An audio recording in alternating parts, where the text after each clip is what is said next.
Marineford 2.0 is happening. The greatest war in manga history is upon us, and we have a fair idea of how it's gonna go down. Fun thing about One Piece that you may or may not have noticed, but all of the post-time skip arcs pretty directly mirror the pre-time skip arcs. For example, instead of traveling 10,000 meters up into the sky, we travel 10,000 meters down to the seafloor. Instead of stopping a reptilian warlord commandeering a kingdom, we need to liberate a kingdom already conquered by a bird warlord. Instead of having Robin blackmailed to leave the crew, we have Sanji, and so on, and more, much more of that. I will say it's not a perfect mirror. Not everything plays out perfectly one-to-one, and some of the arcs do get mirrored out of order, and some arcs get mirrored in a big smushy mess together. However, it's a very clear trend that does give us some insight into the final saga. For example, let's take the very first post-time skip saga, Fishman Island, which is a fusion of East Blue and Skypiea. In the East Blue saga, we formed the crew, and in the Fishman Island saga, we reformed the crew. It serves as an introduction/reintroduction to our main cast, as well as a reaffirmation of purpose, with Luffy telling Rayleigh that he'll become the Pirate King, just as he proudly declared it to Shanks in Chapter 1. Except pre-time skip Luffy was angry and crying, whereas post-time skip Luffy was happy and smiling. And in fact, Rayleigh was the one crying, but you're going to see a lot of that, I will warn you right now. So much of post-time skip One Piece is focused on hitting those same story and character beats, just inverted. In addition to that, post-time skip is designed to create partner arcs that pay off the pre-time skip ones, such as Fishman Island bringing Arlong full circle, both metaphorically and literally, with Hody Jones serving as what Arlong would look like if he was indeed a full circle or perhaps even a sphere. So this mirror idea, it's not a new thought. It's something that we've been picking up on all throughout the post-time skip era. But I will say that most people try to equate Skypiea to Zoe because they're desperate to try and make it that perfect one-to-one mirror. But it's not, and Fishman Island is definitely the mirror of Skypiea as well. Both arcs feature a completely isolated location, the crew traveling 10,000 meters up or down to get there. Both focus on long-standing civil discontent spanning centuries, and funnily enough, both arcs even feature the main antagonist using an arc in an attempt to destroy their respective islands. Luffy even fights on both the Noah and the Arc Maxim. The Arc Maxim, by the way, is something that NL could only build due to discovering the revolutionary technology of wood. Because before Jaya got flung up, the Skypieans built everything out of clouds. As a side note, I've always loved the idea that the Sky People all worship the ground, in the same way that many cultures on the ground worship the sky. But bringing back that East Blue element, Fishman Island ends in the exact same way as the East Blue saga, with both of them essentially being prologues of their respective eras. East Blue ends with the crew beginning their adventure and setting sail into the Grand Line, and Fishman Island ends with the crew beginning their adventure again and setting sail into the New World. And the first thing the crew encounter on both occasions is a whale, or indeed whales plural, in the New World. I think the collective noun is a pod. Doesn't matter though, the overall point is that the story can now begin. Which takes us to the similarities between Dressrosa and Alabasta, and those sagas probably go without saying. But I'm gonna say some of them anyway, but not the ones you're thinking of. Everyone with the capacity to read can pick up on the parallels of warlords, kingdoms, rogue marines, fire brothers, and princesses in distress that we pick up on the side of the road. But what fascinates me most about these particular sagas are the small things, the almost absurdly minute details. One of my favorites is that Usopp's Tabasco attack on Sugar is a direct callback to when he fought Mr. Five on Little Garden. There he fired a spicy treat which Mr. Five ate, thinking that it was a bomb, and he thought wrong. That's the entire genesis of the Sugar plan. It works that one time, so you know what, let's do it again. Except this time, we invert it, and Usopp ends up being the one to eat the attack. Speaking of Mr. Five though, a lot of Alabasta era devil fruits are given direct lazy sequels, with Gladius's Pamu Pamu no Mi acting as the inverse Bomu Bomu. One only affects the user, and one only affects objects. And then of course there's Miss Valentine's Kilo Kilo fruit, which receives a ton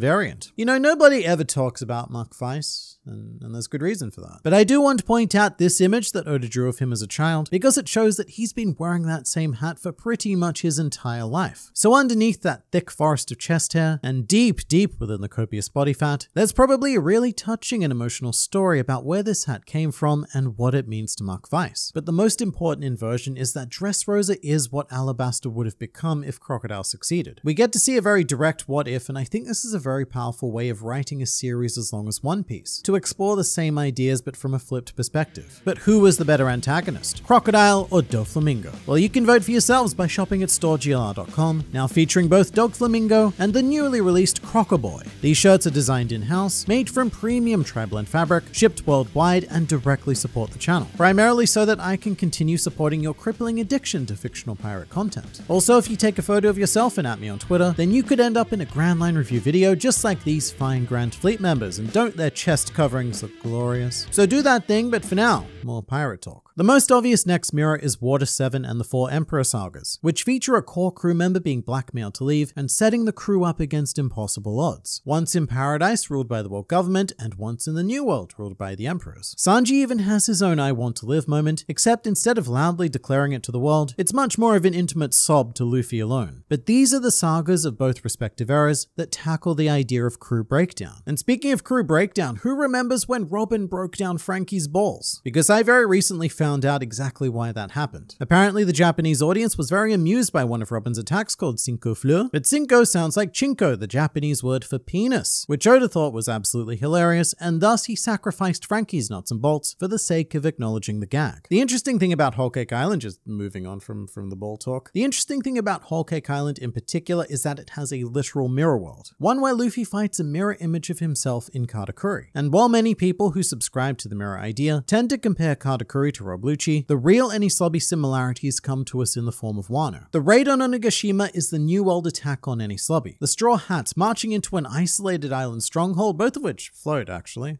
Just realized that. And we also shouldn't forget that the end of Water 7 saw the first reveal of the 4 Emperors. We had Shanks, Whitebeard, Monstrously Inaccurate Silhouette 1, and Monstrously Inaccurate Silhouette 2. So something Oda revealed a couple of years after this is that more often than not, he structures his story according to the kinds of silhouettes he wants to draw. Just listen to this. What I want to do most in One Piece is character models, not story. When I have created a character silhouette that no one's ever seen before, I feel the happiest. Once I've created it, I want to use it soon. I create episodes for just that reason, so the story gets longer. Essentially, he wants to keep making fun silhouettes, which means that he has to create entire characters and story arcs for those silhouettes. And that's why One Piece is 25 years long. But while the end of Water 7 introduced us to the 4 Emperors, the end of Wano saw the exit of those Emperors, as well as the introduction of our new set, including Luffy. Again, the inverse. Luffy learns about Emperors in Water 7, and then Luffy is an Emperor by the end of the 4 Emperor saga. I should also address that in the quest for the perfect mirror, it's also very common to try and isolate Wano as a Thriller Bark parallel, and it does have some stuff admittedly, like say Ryuma in common, but in my opinion, Thriller Bark is much more similar to our current arc Egghead Island. In fact, Egghead Island is another one of those fusion mirrors combining both Sabadi and Thriller Bark. Firstly, through the very rare concept of the genre switch. One Piece changes locations and atmospheres quite radically, but the story itself almost never changes genre. It's very consistent action-adventure shonen, with the 2 exceptions of Thriller Bark and Egghead Island. Thriller Bark goes full zombie horror, and Egghead Island is now going full sci-fi horror mystery. Although I have to call out the anime now because, look, you won't believe this, but there is a consistency error in Thriller Bark, whereby the anime identifies 2 zombie 36s. And I sure hope somebody got fired for that blunder, but that's not even the worst one. For whatever reason in the anime, Zombie 28 is renumbered to Zombie 29. So the anime completely erased the existence of Zombie 29. To be fair, the Straw Hats went on to erase the existence of all zombies. But still, I demand justice for Zombie 29. But the primary connective tissue between Thriller Bark and Egghead Island, and Sabadi actually, is Bartholomew Kuma. Thriller Bark saw his first active role in the series, as well as the Cyborgian revelation, which Egghead Island is now bringing full circle. You even have the return of Kuma's big ball of pain, damage for Zoro, and memories for Bonnie. Both painful, lots and lots of pain. But Kuma is one of the many cast of Sabadi returning for its sequel, Egghead, along with Kizaru, Sentomaru, and many, oh so many Pacifista. And obviously we don't know how this ends yet, but Egghead Island is pivotal. Because Sabadi ended with a skill check for the Straw Hats, a skill check which they failed.